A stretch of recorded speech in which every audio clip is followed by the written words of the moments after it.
Salut, moi c'est Niki. Moi c'est Bi. Bienvenue dans le podcast Madame attrape ton cœur. Une conversation à cœur ouvert entre deux copines d'origine camerounaise et bissau-guinéenne qui ont quitté leur vie parisienne pour s'installer à Abidjan. Dans ce podcast, on vous parlera entre autres d'identité, de féminisme, de carrière professionnelle, d'expatriation, de santé mentale, d'art et de culture. Aquaba! Salut Bi. Salut Niki. Alors, quelles sont les nouvelles aujourd'hui? Les nouvelles du jour. Moi j'en ai une très bonne nouvelle. D'accord. Donc je suis assez contente. C'est la reprise d'une série nigériane que j'aime beaucoup, qui s'appelle Skinny Girl in Transit. C'est donc l'histoire d'une fille qui s'appelle Tiwa, qui a 30 ans, qui vit à Lagos. Et donc elle travaille dans les médias et on la suit dans ses péripéties de travail, de famille, de femme célibataire. À 30 ans, c'est un exploit en fait à Lagos. Ouais. Et on voit sa mère qui est un peu la matrone, la maman nigériane qui tient absolument à caser sa fille. Donc on va suivre toutes ces histoires. Et ce qui est assez intéressant avec Tiwa, c'est qu'elle est, on va la voir sans sa perruque, on va la voir sans maquillage, et elle est assez ronde. Et donc ce qui change totalement du personnage qu'on voit d'habitude dans les séries ou les films nigérians. D'accord. C'est vrai que je vous ai vu, toi et une de notre copine, partager pas mal sur les réseaux sociaux. Je connais pas du tout, donc ouais, c'est intéressant. Il y a 6 saisons, donc là c'est la dernière là qui commence. Et c'est vraiment drôle, ça dure 25-30 minutes, on entend toutes les petites expressions nigérianes ou Igbo ou Yoruba. Et franchement c'est cool et c'est sous-titré. Bon, au début c'est vrai que moi j'avais un peu du mal parce que j'étais pas habituée à l'accent nigérian quand il parle anglais. Ouais. Puis tu t'y fais assez vite. D'accord. C'est intéressant. Et on peut regarder cette série où? C'est sur YouTube. D'accord, bien noté. Et donc toi Niki, quelle est la nouvelle du jour? Ouais, je suis plus gourmand aujourd'hui. Bon, on va t'écouter alors, quel est ton gourmand du jour? C'est pas un gourmand du jour, c'est quelque chose que j'ai depuis plusieurs mois. Alors c'est Afro Nation Ghana.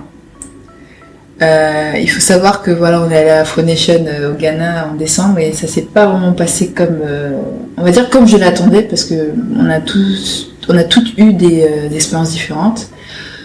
En fait, c'était vraiment pas comparable à Afro Nation au Portugal. D'après ce qu'on nous avait rapporté, c'était vraiment surtout qu'on avait pris des passes VIP et comparé au Portugal, les personnes en VIP avaient certains accès que nous on n'a pas eu au Ghana. Donc, en termes d'organisation, j'ai pas trouvé ça top. Après, c'était une très très bonne ambiance, très bonne énergie. J'étais avec tous mes potes, c'était assez sympa. Il y avait ma petite sœur et tout. On a vraiment kiffé, mais pour ce que c'était, pour ce qu'on a payé, franchement, je trouve ça décevant comme festival. Voilà, c'est ça mon goût. Et pourquoi en fait ce festival il était au Ghana cette année? À la base, ce festival, c'est comme le nom l'indique, Afro Nation, c'est un festival qui est censé regrouper tous les artistes africains, on va dire du moment, pour vraiment partager cette musique, la musique du continent africain, sur le continent principalement européen. Je sais que c'est un festival d'origine londonien qui avait vocation de partager la musique africaine avec le reste du monde, quoi. Et pour la première fois, il retournait en Afrique. Donc c'était un espèce de retour aux sources. C'était aussi parallèlement au Ghana, The Year of Return, où vraiment les personnes qui étaient peut-être en quête de leur identité, en quête de leur background ancestral, qui revenaient sur le continent pour vraiment être connectés au continent, vraiment être connectés à la culture sur place.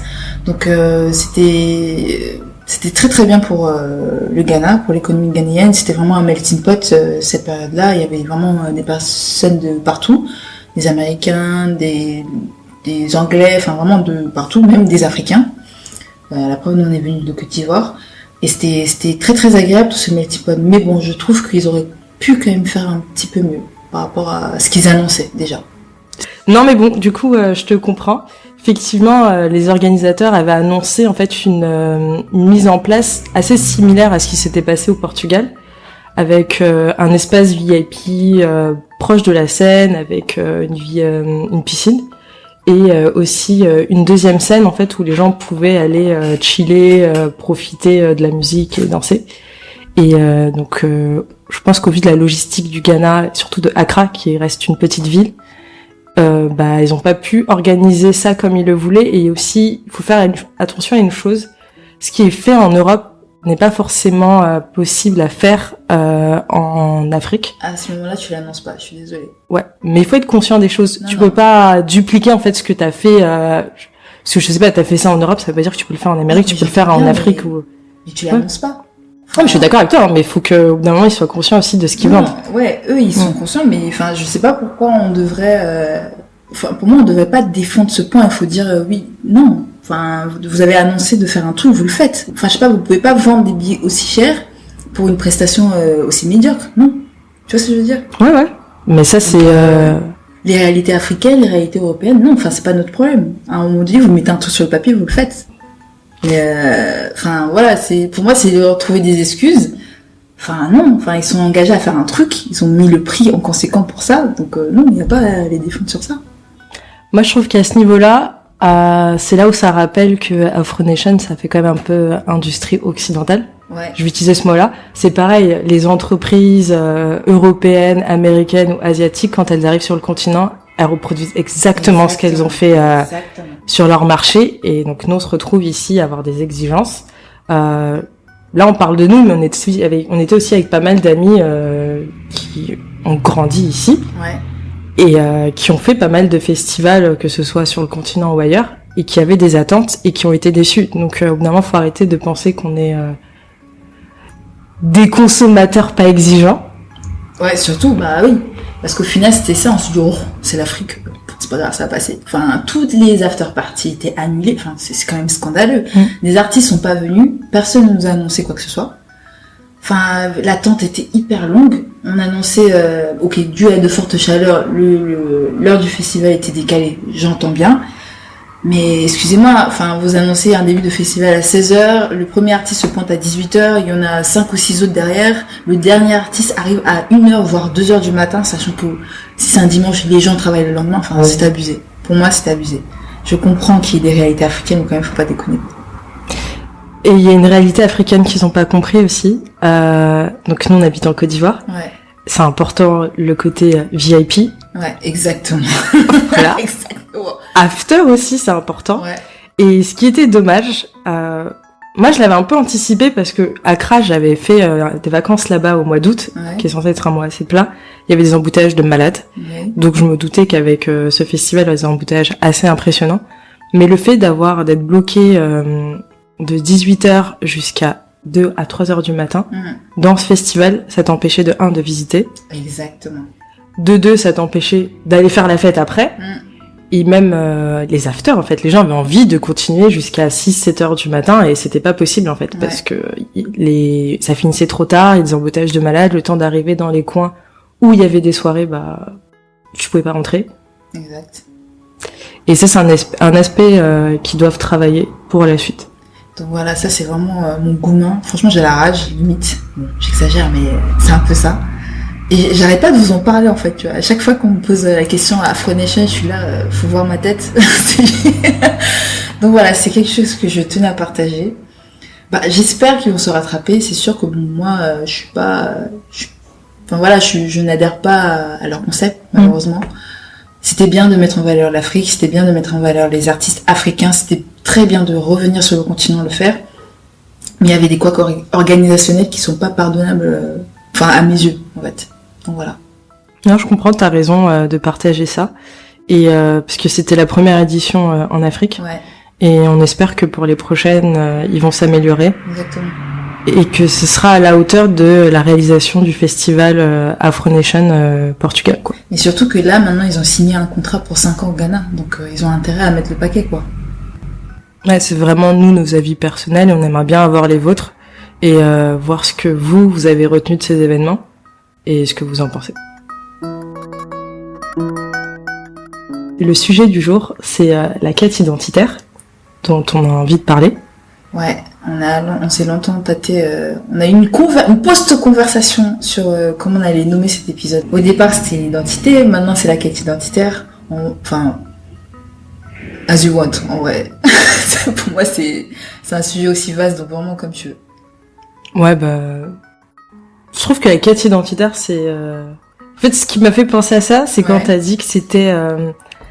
c'est pas figé, et ça continue. Ouais. Donc du coup, c'est pour dire que donc là, on a cette étape de notre process de quête identitaire. Ouais. Mais qui peut changer d'ici 5-10 ans. Ah oui, voire totalement, plus, quoi. totalement. Bon, ok, go, quête identitaire. Voilà. Pour commencer ce sujet, moi j'aimerais bien... Niki. Non, pourquoi tu commences par moi? Si. Ouais. Ça va être particulier, mais en fait, comme on n'est pas totalement d'accord sur ce mot identité, je pense que ce serait bien en fait qu'on donne chacune notre vision de ce mot avant de passer à vraiment d'autres aspects. D'accord, mais on a une définition du Larousse quand même ou pas? Ouais. Donc d'après le Larousse, le mot identité signifie le caractère permanent et fondamental de quelqu'un, d'un groupe, qui fait son individualité, sa singularité.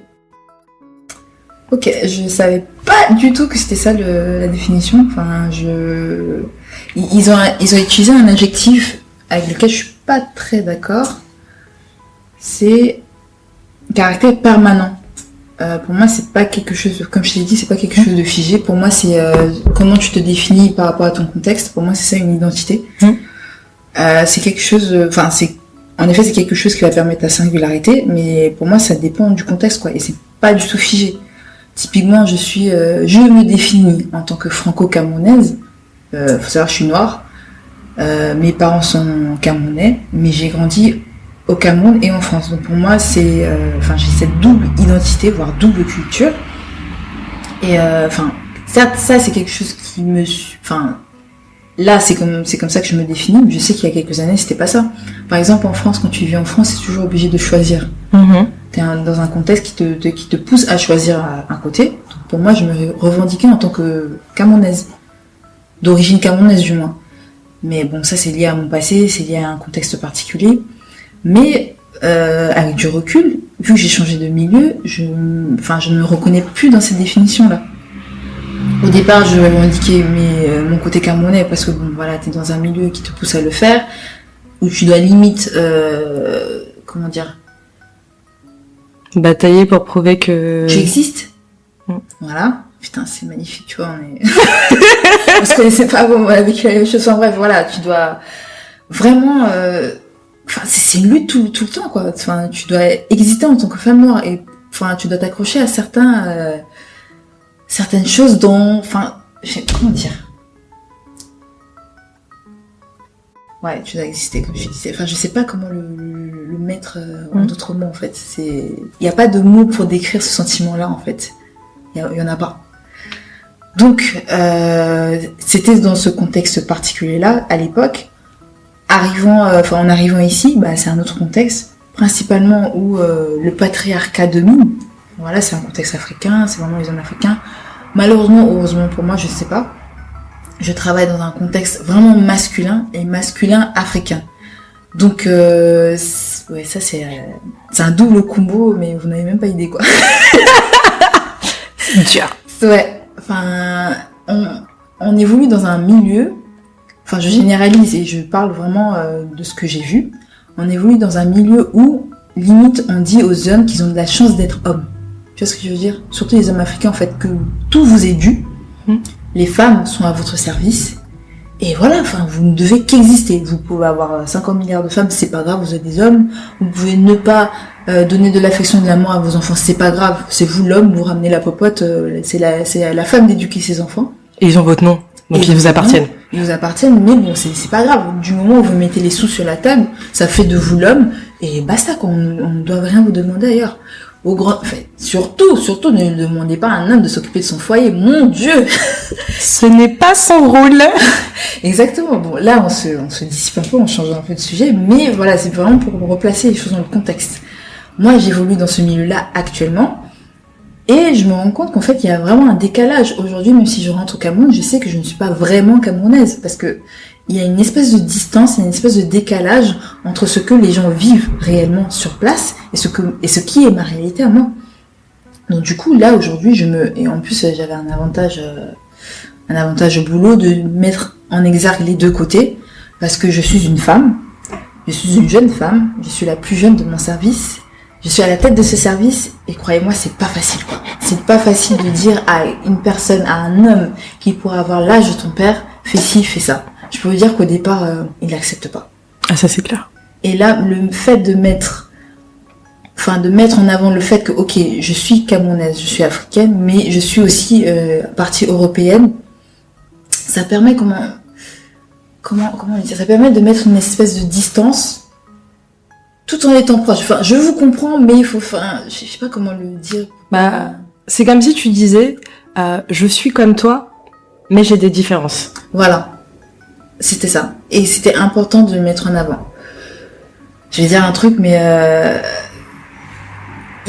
dans le contexte dans lequel j'évolue, malheureusement, les étrangers sont à la tête. Et les locaux ou les noirs sont des exécutants, voire des opérationnels. Quand tu dis étranger, c'est étranger africain ou non, étranger européen, étranger Amérique latine, principalement. Et c'est comme si j'appartiens aux deux clans, en fait. Quand ça m'arrange, je mets en avant le côté top management. Écoutez, voilà, quoi, c'est comme ça. Et quand ça m'arrange aussi, je mets le côté africain en avant. Donc, d'où tout l'intérêt de dire que c'est une quête. Parce que là, c'est vraiment... je vous dis tout ça, mais c'est vraiment un déchirement, en fait, intérieur. Parce que... Non, vraiment. Parce que, d'une part, tu veux défendre les valeurs de tes parents, qui se traduisent à travers ces personnes-là. Parce que tu te reconnais en eux, vous avez la même couleur de peau, vous êtes pareil.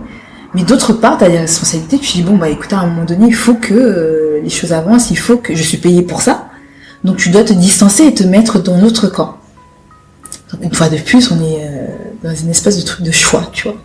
C'est ce qui est dommage, je trouve. Ouais. C'est marrant que t'aies tilté sur le mot caractère permanent, parce que moi, quand j'ai lu la définition, c'est ce qui m'a dit, mais c'est pas possible, c'est pas permanent, tout peut changer. Et après, je me suis dit, c'est vrai que je suis noire. Ouais. Ça se voit et ça va pas changer. Bon, sauf si je me mets à décaper, mais je suis tellement contre ce principe que non, je resterai noire jusqu'au bout de ma vie. Et même si je me réincarne, je vais me réincarner en tant que personne noire. Je suis très contente de ça. Moi, ça m'avait vraiment déchirée. Ouais. Et ça m'a rappelé aussi cette enfance où on te disait... moi, dans ma famille, donc c'était à la maison, c'est la Guinée-Bissau. Ouais. Donc on parlait créole. Il fallait faire toutes les tâches ménagères dès 8 ans. Ouais. Alors que tes camarades de classe n'avaient même pas passé la serpillière. T'avais même les règles de famille ou le principe du conseil de famille. Ouais. Quand il y a un problème, on doit discuter quelque chose, donc on se réunit et on en discute. Ce qui a un impact aussi sur ton orientation, parce que parfois on fait intervenir un oncle ou une tante pour te parler et te calmer. Et dehors, c'était autre chose. Et je comprenais pas, en fait. Moi, toute mon enfance, c'était les gens... rien que la manière dont les gens mangeaient, ou les activités, ou quand on me disait... on doit faire... j'ai 3 oncles ou 3 tantes, et qu'ils arrivaient à compter, et moi, j'étais genre désemparée, mais qu'est-ce que tu racontes? Chez moi, c'est pas comme ça. Donc, je me suis sentie, tu vois, seule, genre très très longtemps, en disant, il y a un truc qui va pas. Et ce qui m'a perturbée, moi, c'était... tu sais, à l'école primaire, on te demande de faire ton arbre généalogique. Ouais. Moi, j'étais pas capable de le faire. Oui. Parce que je commence avec mes parents à lister leurs frères et sœurs, à lister les enfants de leurs frères et sœurs. Et tu sais, quand tu remontes, il y a des choses qui sont assez secrètes, en fait, dans les familles qu'on ne dit pas. D'accord. Et donc, je commence à remonter un peu, et après, on me dit, ouais, bon, s'arrête là. Je dis, non, mais les copains, ils montent jusqu'aux arrière-grands-parents, etc. Ils me disent, non, chez nous, c'est pas comme ça. Ah, c'est bon, ça. Ouais, il y a des choses sur lesquelles on pouvait pas me donner tant d'informations. Ouais. Et même, il y a des choses, moi, ça me paraissait pas logique. Donc, genre, du côté de mon père, je comprenais pas, mais pourquoi t'as autant de frères et sœurs? Et on te dit, non, mais c'est comme ça, il y a Tatassi, mais Tatassi, elle sort d'où? Je comprends pas comment elle intègre la famille. Surtout les amis qui deviennent des tatas et tu sais pas quel lien de parenté vous avez. Mais ouais, ça me choquait, c'était pas logique. Ouais. Et donc, après, c'est avec le recul, j'ai appris que, parce que du côté de mon père, mon grand-père était polygame. Ouais. Donc, avec le recul, maintenant, tu comprends pourquoi la famille était comme ça, mais quand t'es tout petit, tu comprends pas et tes copains arrivent avec 2 tantes et tout. Et donc, moi, j'ai... Ils s'appellent par leur prénom, mais bon. Ça, c'est un autre sujet. Mais moi, je me sentais désemparée. Et donc j'ai commencé à vachement complexer et j'ai fait une chose que je regrette avec le recul, c'est d'avoir, à dire, complexé par rapport à la langue. D'accord. Parce que donc le créole c'est la langue de mes parents, mais c'est aussi la langue c'est la première langue que j'ai apprise, même avant le français. Et donc c'est cette langue, même parfois quand je rêve, en fait c'est cette langue que j'entends. Et donc vraiment, donc le cerveau dit que j'ai vraiment les deux. Ouais. Et donc le fait de devoir renier en fait cette partie pour être conforme en fait un peu avec les attentes de la société, on va dire française. Ouais. Moi ça m'a fait mal. Et c'était, tu sais, comme si tu disais à tes parents, ça j'en veux pas. Ouais.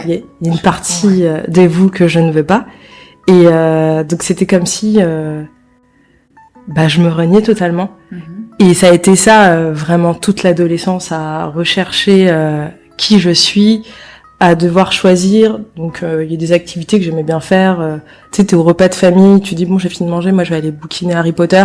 Et ta tante qui dit mais c'est quoi, qu'est-ce que tu fais encore? C'est quoi ce truc de blanc Tu vois, tu sais pas en fait, parce que ta famille te dit au bout d'un moment, t'es la Toubab, t'es la petite Babtou. Et à l'école on te dit t'es l'africaine, t'es la noire, t'es l'étrangère. Tu vas dire mais non, mais moi je suis moi quoi. Et sauf que j'avais pas les outils, je savais pas, et donc moi j'ai cherché, j'ai lu, j'ai regardé des films, des séries, c'était toujours les Américains. Et à l'adolescence, au lycée, j'avais une obsession avec les États-Unis. Ouais. Parce que je me disais c'était les seuls où je voyais quelqu'un comme moi, mais pas vraiment quelqu'un comme moi. C'est un truc que j'avais pas. Moi, les cheveux lisses, au début, je pensais que c'était les leurs. Pendant très longtemps, j'ai cru que, grâce au défrisage, d'avoir des résultats comme ça. C'est après que j'ai compris que c'était des perruques ou des extensions. Mais pendant longtemps, j'ai cru qu'elles avaient ça. Et donc, j'ai beaucoup lu d'œuvres, en fait, sur la ségrégation aux États-Unis. Et je trouvais ça touchant, mais ça me parlait pas. En fait, c'était pas moi. Moi, j'ai, en tant que tel, mes ascendants que je connais directement, on n'a pas vécu ça, quoi. Donc, moi, ça me permettait pas de me définir parce que je me disais toujours, je suis française et mes parents viennent de Guinée-Bissau. Donc, c'était ça mon leitmotiv pendant longtemps. Et c'est au détour d'un voyage en Espagne. Où j'ai changé. Ah, intéressant. Ouais, c'est l'Espagne déjà avant que je parte pour mes études, je suis partie 6 mois. J'ai vécu à Madrid, on me disait tu vas voir, ils sont racistes les Espagnols. Moi, j'ai rien vécu. Si vous avez vécu des expériences comme ça, je suis désolée pour vous et je pourrais pas vous contredire parce que c'est chacun son expérience. Mais moi, en tant que telle, j'ai rien vécu. Je me baladais et de moi-même en fait, donc automatiquement j'étais associée aux Français. Et c'est vrai que je suis française. Mais automatiquement, j'avais envie de parler de mon origine bissau-guinéenne, donc je racontais comment j'avais grandi, comment est le pays, etc. Et à partir de là, il y a eu une transformation assez importante. J'ai arrêté de me défriser. J'avais commencé, ça faisait 2 ou 3 ans, pour être conforme à la norme. Et c'était pas la norme blanche. Moi, c'était la norme, mes copines noires en fait, qui avaient toutes les cheveux défrisés. Et je me disais, je vais faire comme elle.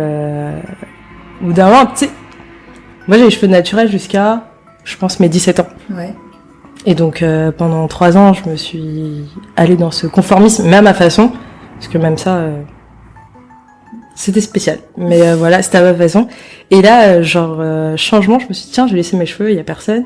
Et je me sentais moi en fait. Et là, j'ai une révélation. T'es franco-bissau-guinéenne. À ce moment, je l'avais pas cette expression comme ça, mais c'est ce sentiment-là que j'ai eu et j'ai commencé à être naturelle. Quand je suis revenue en France, c'était une confrontation.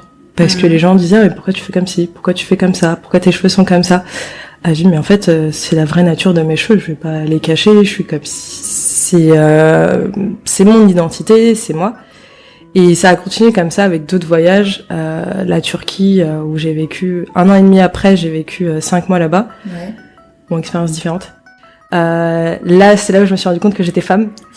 Donc, une autre partie de mon identité que je connaissais pas. Moi, j'étais focalisée sur la couleur, en fait. Sur l'identité ethnique. Mais c'est là où on m'a rappelé que j'étais aussi une femme parce que là-bas, il y a des attentes de la société par rapport aux femmes, notamment de bien veiller à son foyer. Aussi d'être moins mise en avant que par rapport aux hommes. Et ce côté patriarcal assez présent que tu retrouves finalement dans d'autres sociétés, que moi je connaissais pas, et là c'était une bataille de dire je suis femme, je suis libre, je fais ce que je veux, et aussi savoir se taire quand il le fallait, parce que j'ai été victime un peu d'agression, on va dire psychologique. Tu sais, je marchais dans une rue, je m'en souviens toute ma vie. C'était une grande avenue. J'avance avec ma coloc qui était turque, et toutes les 5 minutes, des hommes venaient me parler à l'oreille. On me faisait des remarques. Ouais. Oh, dark chocolate. Oh, merde. Tu es belle. Et d'autres choses comme ça. Il manquerait plus ma gazelle et c'est bon, quoi. Il y a même des gens qui m'ont touché la peau. Ouais, pour voir si tu déteignais. Ouais. Et c'était à chaque fois. Et donc là, je me suis dit, bon, on fait ça parce que je suis une femme. Parce que je demandais à d'autres hommes qui étaient d'origine africaine, qui étaient, elles me disaient non, c'était différent. Ouais. Et les seules qui me parlaient de ça, c'était les étudiantes africaines. Donc il y en a beaucoup qui avaient des bourses en fait, notamment des Nigérianes pour aller étudier en Turquie, qui passaient 4 ans là-bas, les pauvres. Elles avaient qu'une hâte, c'était de rentrer chez elles. Mais moi, j'étais donc en fait la société veut me mettre dans des cases, mais moi je veux pas être dans ces cases. Mais comment ça se passe si je veux pas rester dans ces cases? Et pourquoi les gens tiennent à ce que ça reste figé en fait? Je suis pas juste française, je suis pas juste bissau-guinéenne parce que comme tu disais, moi je devais batailler pour prouver que j'étais bissau-guinéenne. Ouais. Même en vacances, tu sais, t'es avec toute la famille, tout le monde te regarde comment elle mange celle-là. C'était je garde l'exemple de manger parce que c'est celui qui est revenu le plus souvent et ça faisait très très mal. Et genre je me disais mais je mange comment en fait? Est-ce qu'il y a un problème? Et c'était cette quête identitaire qui continuait et qui s'est apaisée en fait comme toi quand je suis arrivée en Côte d'Ivoire en fait. Ouais. La terre bénite. Ouais, c'était une révélation. C'est là où j'ai compris qu'en fait j'étais complètement. Ouais, je suis les deux. Quand ça m'arrange, je suis que française. Quand ça m'arrange, je suis que bissau-guinéenne. Et quand ça m'arrange, je fais comme un petit serpent qui alterne entre les deux. Est-ce que c'est mal de naviguer entre les deux à ton avis? Finalement, non. Avant, j'aurais culpabilisé. Mais en arrivant ici, j'ai compris que non, en fait. On a plusieurs cultures. Et donc là, on a juste parlé de deux pays, la France et donc toi le Cameroun et moi la Guinée-Bissau. Mais il y a d'autres choses, donc je suppose qu'il y a même l'ethnie de tes parents, ça joue sur ton identité. Je sais que ma mère, elle me dit toujours, tu prends les deux, le meilleur des deux mondes. Enfin, tu es les deux, tu fais avec. Y a pas tu peux pas tout en choisir, tu vois. C'est marrant que tu parles de la langue, parce que moi, typiquement, mes parents m'ont pas appris leur dialecte. Pourtant, les deux venaient du même village, mais ils m'ont pas appris. Faut savoir que j'ai grandi entre la France et le Cameroun. J'ai vécu pas mal d'années au Cameroun. Mais c'était il y a très très longtemps avant de... Enfin, je suis née en France, je suis rentrée au Cameroun, après je suis revenue en France. Mais il faut savoir qu'à l'époque, mes parents ne parlaient pas le dialecte avec nous. Parce que c'était signe d'appartenir à une classe aisée, en fait, que de parler français. Ah oui, c'est vrai. À l'époque, ouais. Donc du coup, quand ils se disputaient, ils parlaient le dialecte. Mais quand ils voulaient communiquer avec nous, c'était le français. Il fallait absolument que leur fille parle bien français, voire anglais, mais pas le dialecte. Et ça, c'est un de mes plus gros regrets aujourd'hui, parce que je sais que je pourrais pas transmettre cette belle langue à mes enfants. On me dira, oui, mais tu peux apprendre. Oui, mais non, non. C'est compliqué, quoi. Je suis pas tout le temps en contact avec ça, et je t'avoue que ça, c'est vraiment... c'est un regret. Moi, en termes de langue, j'ai plusieurs regrets. Donc, le créole, au final, j'ai pas de... Je complexe par rapport à ça. Puis maintenant, je l'ai accepté. Et mes parents ont fait une chose qui est très bien, c'est que même si quand ils nous parlaient, on répondait en français, ils ont continué à nous parler en créole. Ce qui fait que automatiquement, quand on est dans les milieux, on parle. Après, on parle pas comme un natif. Oui. Ça, c'est... On va toujours se moquer de votre accent. Je te jure. Moi, on se moque tellement de mon accent. C'est partout. J'ai un accent dégueulasse. Au début, j'assumais pas, mais attends, j'assume, je m'en fous. En fait, vous me comprenez, donc on s'en fout du reste. Mais j'ai un autre regret, c'est que mes parents, en fait, mon père est mandingue et ma mère est peul. Et ils parlent chacun leur langue. Et ils ne l'ont pas appris. Et ça me dérangeait pas plus que ça. Et quand je suis arrivée en Côte d'Ivoire, le fait d'avoir beaucoup de peuls ici, ou même les Dioula, qui ressemblent en fait aux mandingues, je me suis sentie en fait coupée de cette racine. Ouais, mais comment est-ce que tu voulais qu'ils t'apprennent 3 langues En même temps, on a attends. Déjà, c'est compliqué d'apprendre la langue même dans laquelle tu communiques. Imagine, enfin, moi, je trouve louable le fait qu'il vous ait appris le créole, tu vois. Ça, c'est la base chez les Bissau-Guinéens. Oui, c'est la base. Bah, chez moi, enfin, dans mes deux parents viennent du même village. Enfin, c'est la base. Excuse-moi, mais ils l'ont pas appris, tu vois. Enfin, moi, je trouve que c'est déjà très bien. C'est déjà assez riche, tu vois, de vous avoir appris le peul. Maintenant, si tu veux, je te dirais ce qu'on me dit souvent, si tu veux apprendre le mandingue ou le peul, enfin... Ouais, non, je dis ça parce que finalement, ça implique... En fait, la langue, ça te communique une manière de penser. Oui. Et des valeurs. Ouais. Et moi, il y a des choses, des mots que je ne peux pas utiliser en français ou que je ne suis pas à l'aise avec parce que ça a une autre connotation et ça n'a pas la connotation comme moi je le voudrais en créole. Et donc je trouve ça dommage, juste cet aspect-là. Mais bon, après ça peut être compensé. Hein. J'avais pris des cours de Dioula. Ouais, voilà. Bon, je suis pas très assidue, mais j'avais pris et c'était hyper intéressant. Bon après, par le futur, je pourrais aussi faire ça. Mais en parlant de langue, tu vois, par exemple, l'expression ripat ou returning. Ouais. Ça, j'aime pas du tout. Parce que, en fait, moi, je suis pas née en Guinée-Bissau. Ouais. J'ai jamais vraiment vécu là-bas. Ouais. Je suis née, j'ai grandi en France, j'ai fait des vacances en Guinée-Bissau, mais tout le monde connaît ces vacances où t'arrives, t'es dans ta famille, t'es chouchouté, tu vois pas ce qui se passe. Voiture, chauffeur. Voilà, voiture, chauffeur, tu fais rien, t'as la femme de ménage qui fait tout pour toi. Après, tu viens voir ta famille, ou même tu vas visiter d'autres familles, mais même t'as un protocole à suivre. Donc c'est pas totalement à être imprégné comme je suis imprégnée ici. Et en même temps, moi je trouve que je suis pas légitime à dire que je suis ripat. A returning, non? Non. Et il y a une expression chez nous que j'aime beaucoup, ça s'appelle fille du fond. Ça veut dire enfant de la terre. D'accord. Donc toute personne qui a un ascendant bissau-guinéen est considérée comme étant un enfant de la terre. Donc moi je me considère comme étant un enfant de la terre, mère africaine.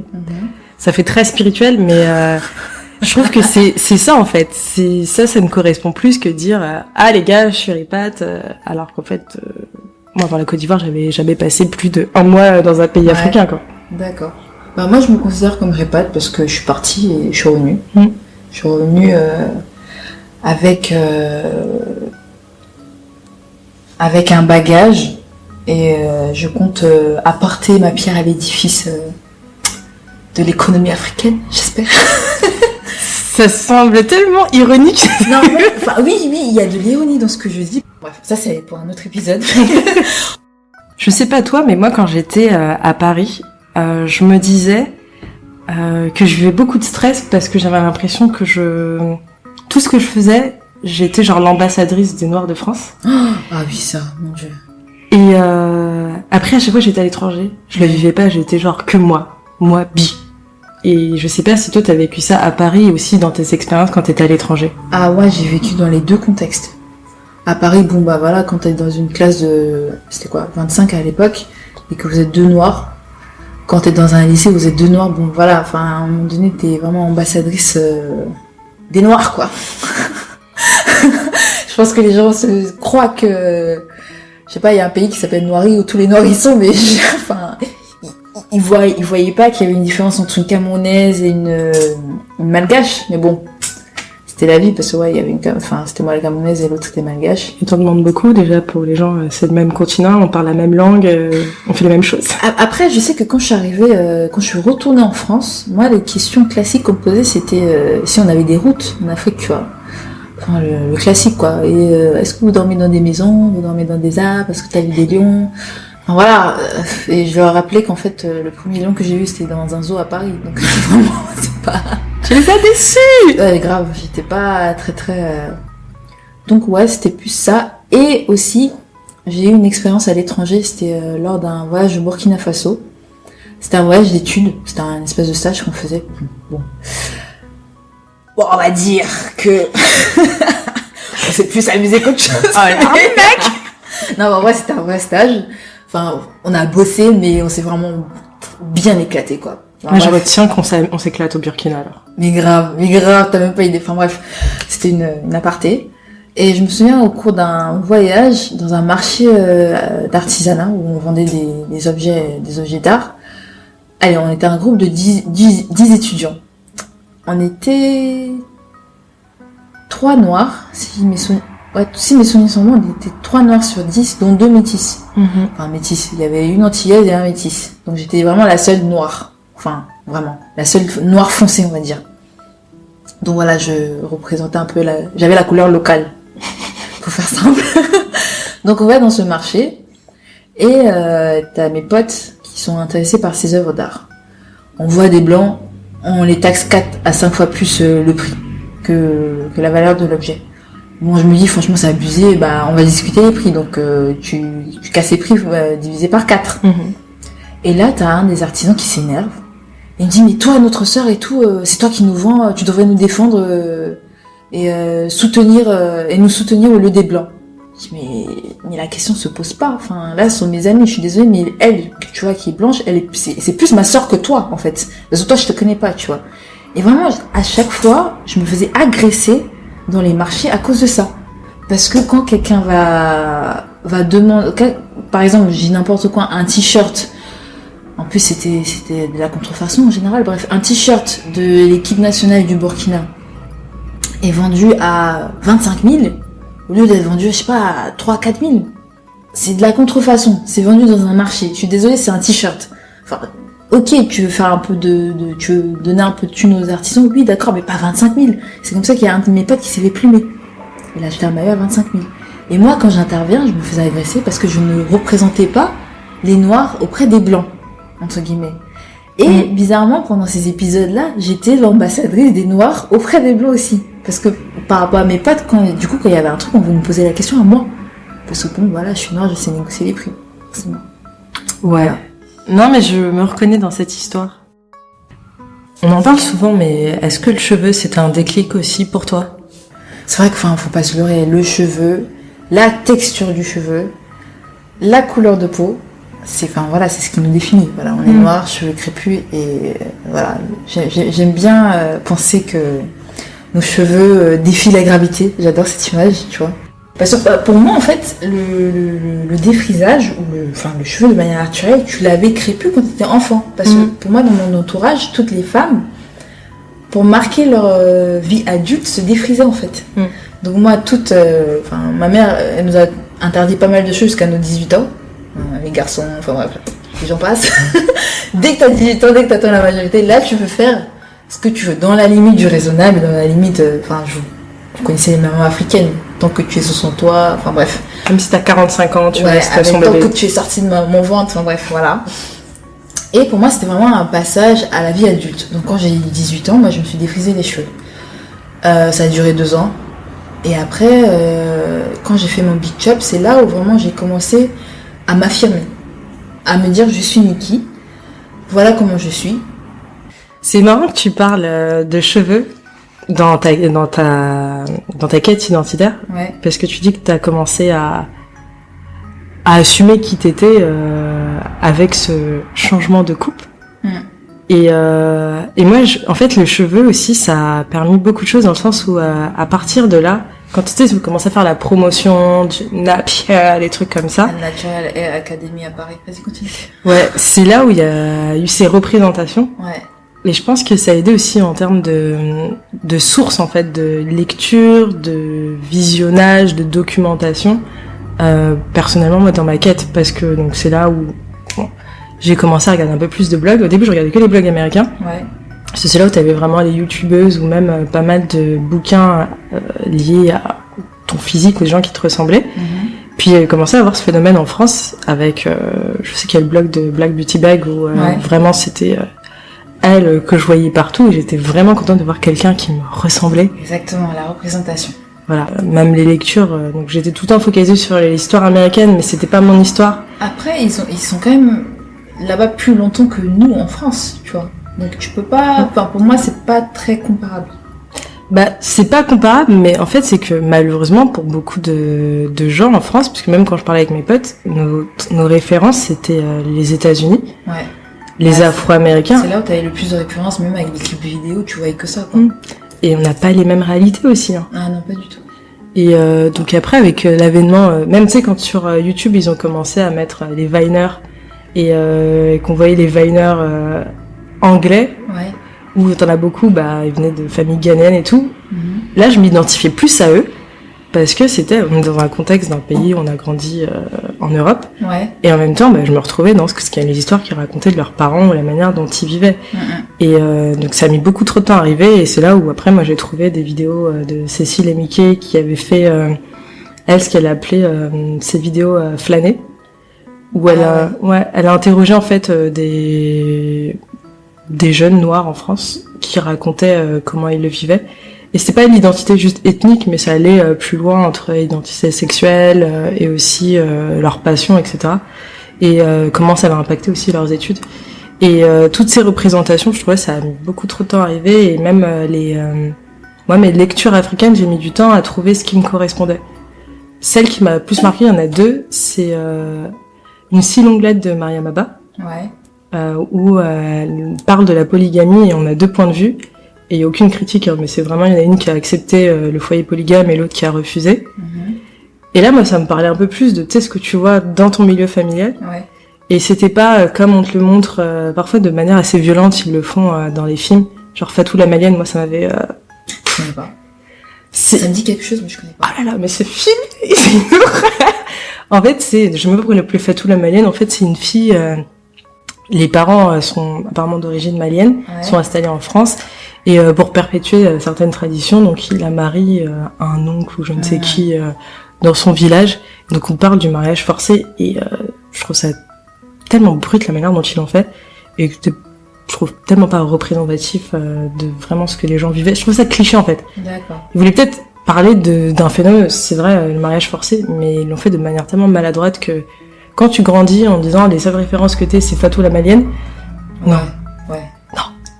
Et le deuxième, c'était le livre Americana de Chimamanda Adichie. D'accord.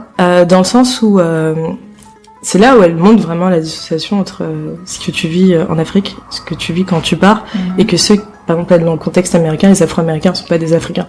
Ouais. C'est là où moi, tu vois, ça fait déclic en disant, faut peut-être arrêter de regarder, de se focaliser autant sur les ressources de là-bas. Donc je sais pas si toi t'as vécu la même chose ou toi t'avais d'autres sources en fait.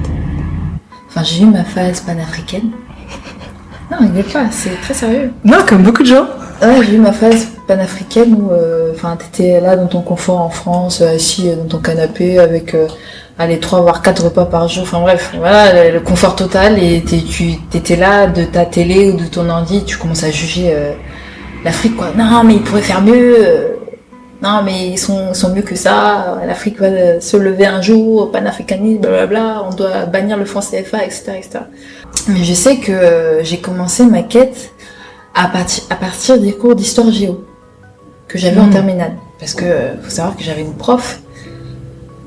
Vraiment, je sais pas ce qu'elle est devenue, mais à chaque fois c'était ah oui, les 30 glorieuses de la France et tout, la France était prospère, enfin vraiment tout à mettre en avant la France, le fait qu'elle avait des colonies, le fait qu'elle rayonnait, le fait que enfin je me souviens, on avait un exercice où il fallait décrire Marianne. Non mais rigole pas. Jusqu'à présent je vois cette image, je crois que j'ai eu dans mon téléphone. Il y avait Marianne, donc qui est le symbole de la République française, Marianne, avec ses colonies à côté, limite qui lui faisait une révérence, tu vois. T'avais les Asiatiques, t'avais le petit Africain à côté, t'avais les Amérindiens, enfin bref, voilà, et t'avais Marianne qui se met en mode de statue de la liberté, genre je viens vous apporter la civilisation, je viens vous apporter la gloire. Et on devait décrire cette image, tu vois. On devait décrire tout ce que la France avait apporté à ses colonies. Bon bref, c'est vraiment, je sais pas pourquoi j'ai cette image forte dans mon esprit, et pour moi c'est parti de là. C'est parti de là du fait que je me dis, mais attendez, c'est pas possible qu'il n'y ait que ça comme histoire en fait, à propos de l'Afrique, ce n'est pas possible. Et c'est là où j'ai commencé à faire des recherches. Ce n'est pas possible que notre histoire ne commence qu'à partir de l'esclavage. Ce n'est pas possible que toutes les histoires que j'entends sur l'Afrique, ça soit sur la colonisation. Ce n'est pas possible que les Portugais aient découvert le Cameroun. S'il vous plaît, je suis désolée, mais non. Vous pouvez pas arriver dans un endroit et dire que vous avez découvert quelque chose. Non. Alors qu'il y a déjà quelque chose qui est en place, tu vois. Je sais pas, enfin. Après, vous en donnez ce nom, vous êtes fiers de le porter, mais en portugais, le nom... C'est horrible. C'est rivière des crevettes. Des crevettes, s'il te plaît. Enfin, on est fiers de le porter. Je sais pas, mais c'est ancré, tu vois. Ouais, non, c'est... Qu'est-ce que tu veux qu'on fasse? On sait pas. C'est eux qui ont réécrit notre histoire. malheureusement. L'ancienne panafricaine que je suis dirait, c'est scandaleux, on doit changer de nom, et maintenant j'ai changé d'avis. On a d'autres, je pense il y a d'autres trucs plus importants que ça. On peut faire d'autres choses. Donc voilà, c'est parti de là. Donc du coup, le classique, j'ai commencé par Cheikh Anta Diop, Nation Nègre et Culture. Et il est chaud à lire ce livre. Moi, je tiens à te féliciter parce que tu l'as lu et tu l'as fini.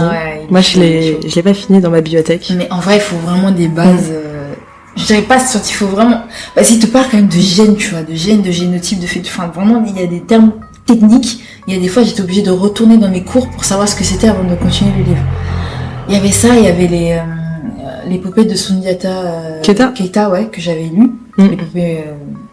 C'était Mandingue, non? C'est l'épopée Mandingue. L'épopée Mandingue de Sundiata Keita que j'avais lu. Il y avait, le tout premier livre que j'avais lu sur ça, dans ma phase panafricaine, c'était de Ivan Van Sertima. Alors là, je le connais pas. Oui, tu connais pas tous les livres. Parce que depuis tout à l'heure, tu cites des noms que je connais, que j'ai lu et tout, mais voilà. Ils y étaient avant Colomb. Donc ils y étaient avant Christophe Colomb. Et là, il t'explique l'histoire d'un prince. Je crois qu'il venait de... Je sais pas si c'est le Mali, mais en tout cas, le grand empire malien à l'époque. Même descendant de... Le plus grand homme riche d'Afrique. J'ai un problème. L'empereur Moussa. Voilà, descendant de Mansa Moussa. Et on te racontait que ça traversait vers le Mexique. Et tu vois, même les Aztèques, on te dit que leurs traits ont des traits négroïdes en fait. Leur nez épaté, les pommettes relevées et tout. Donc on t'explique qu'en fait, les premiers explorateurs étaient africains.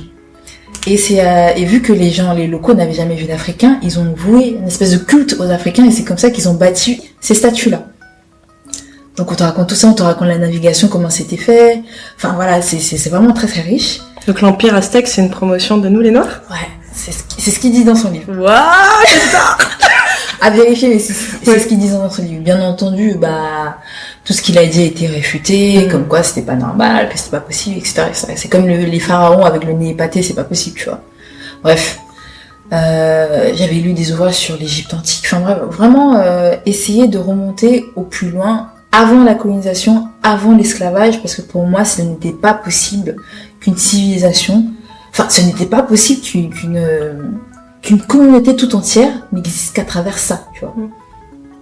Et, pour reprendre une citation de Booba, les vainqueurs l'écrivent, les vainqueurs racontent l'histoire. Les vainqueurs l'écrivent, les vainqueurs racontent l'histoire.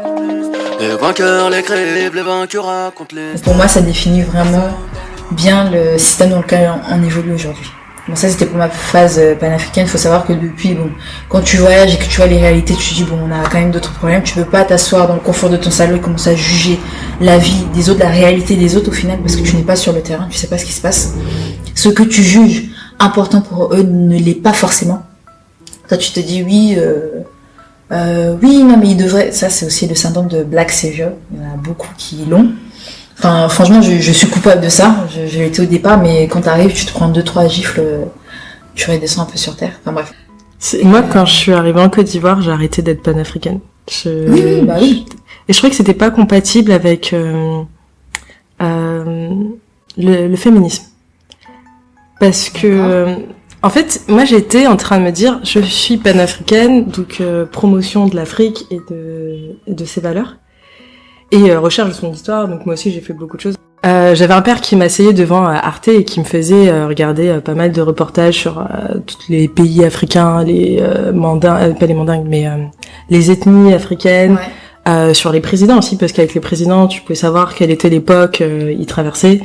Donc Senghor et même notre cher tonton camerounais. Hey Popol Monsieur Bia Bibondo. Mais voilà, donc tout ça, ça a contribué et au bout d'un moment, je me suis dit, c'est bien, mais tous ces panafricanismes-là, à part Sankara, il y en a peu qui parlent des femmes. Ouais. Et donc après, je tente, vas-y, féminisme et tout, sauf que féminisme universel, non. Ouais, ça n'existe pas vraiment. Moi, ça me correspondait pas et j'ai trouvé l'afroféminisme qui m'allait très bien. Ouais. Et c'est là où j'ai découvert le terme intersectionnalité. qui veut dire le fait de cumuler en fait plusieurs discriminations. Ouais. Donc il y avait le côté ethnique avec le côté africain, sexuel, parce que je suis une femme, mais après ça peut être aussi Orientation sexuelle aussi. orientation sexuelle, géographique, selon de quelle zone tu viens, etc.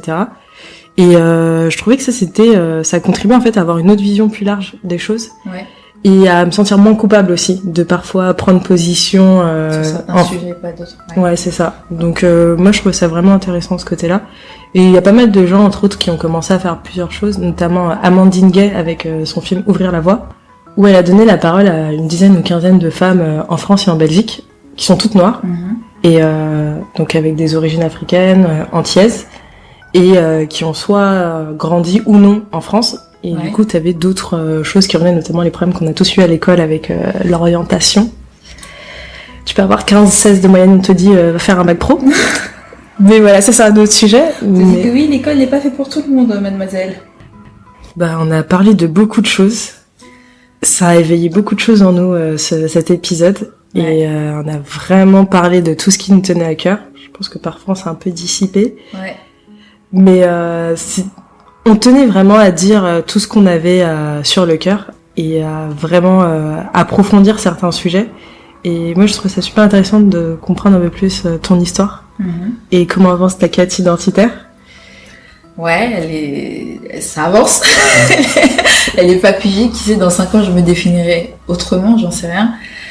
Et je voulais rajouter un truc. En fait, moi, ce qui me fait peur actuellement avec cette recherche, c'est vraiment ce que je vais laisser à mes enfants. Qu'est-ce que je vais leur transmettre au final?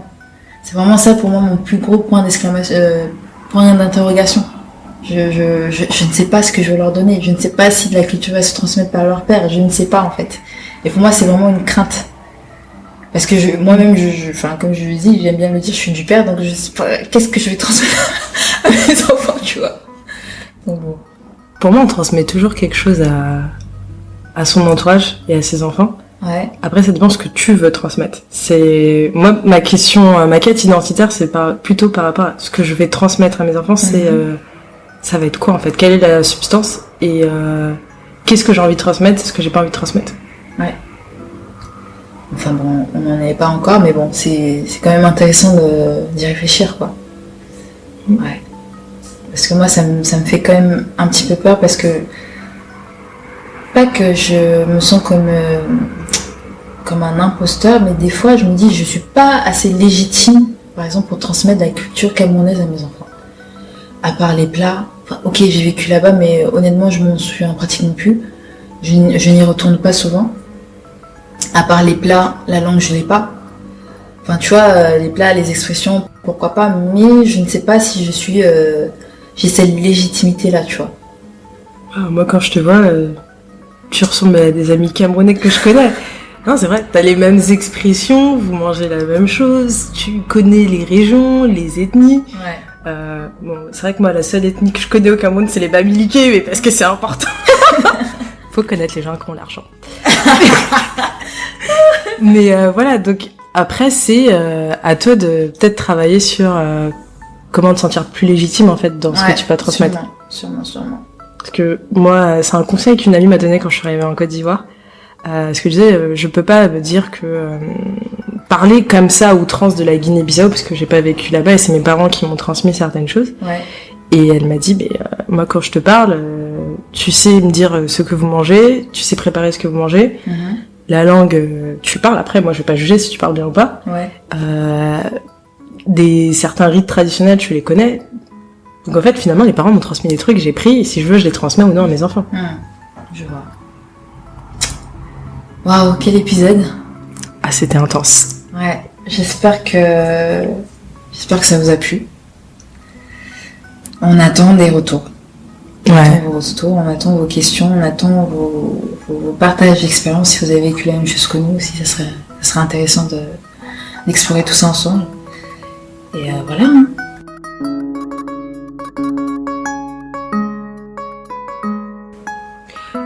Pour finir cet épisode, on va parler de nos kiffs du moment. Ouais, on va passer à un truc un peu plus cool. Ouais. Donc vraiment, ce qu'on aime faire, on va partager un élément, je pense, intéressant. Ouais. Donc, Niki, est-ce que tu as une chose à nous recommander, une activité ou bien quelque chose qui t'a plu, qui t'a marqué ces derniers temps? Bah, mon kiff du moment, en fait, c'est vraiment le bien-être. Vraiment m'occuper de moi et bah, je fais du yoga, du vinyasa pour être précise. Oui, il y en a à Abidjan, ça se passe super. Enfin, il y en a beaucoup même, il y a beaucoup de cours de yoga ici. Je suis allée voir une chiropraticienne ici, qui m'a donné un challenge. une petite torture de 21 jours à faire. C'est-à-dire ne pas manger de sucre, ni protéines animales, ni alcool, ni consommer d'alcool pendant 21 jours le soir.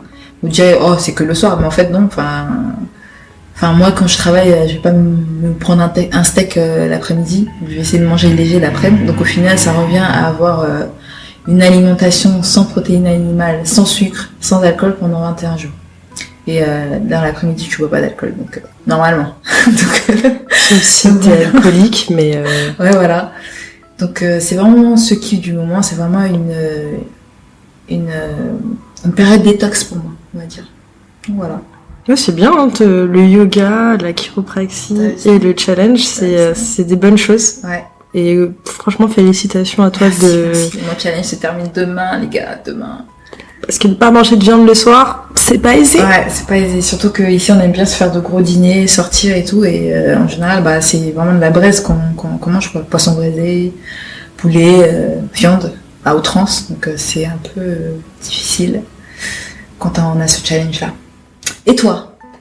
C'est pareil, c'est le bien-être. Ouais. Mais moi, c'est un élément, c'est la méditation. D'accord. Que j'ai commencé il y a un petit moment déjà. Ouais.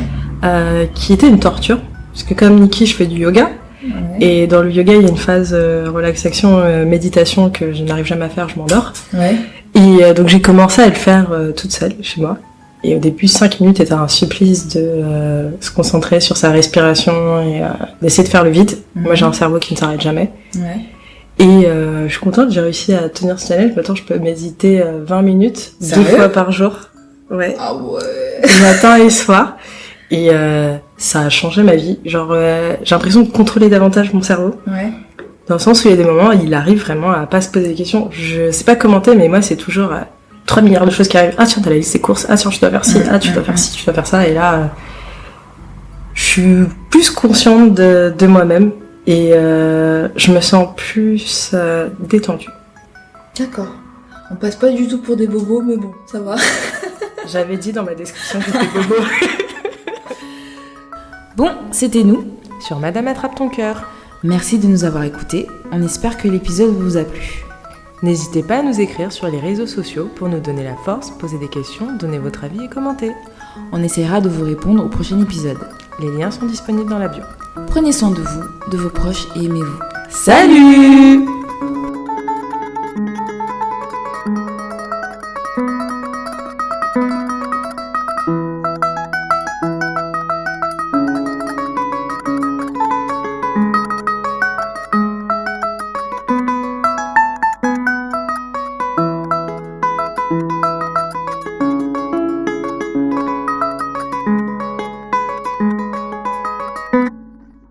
Thank you.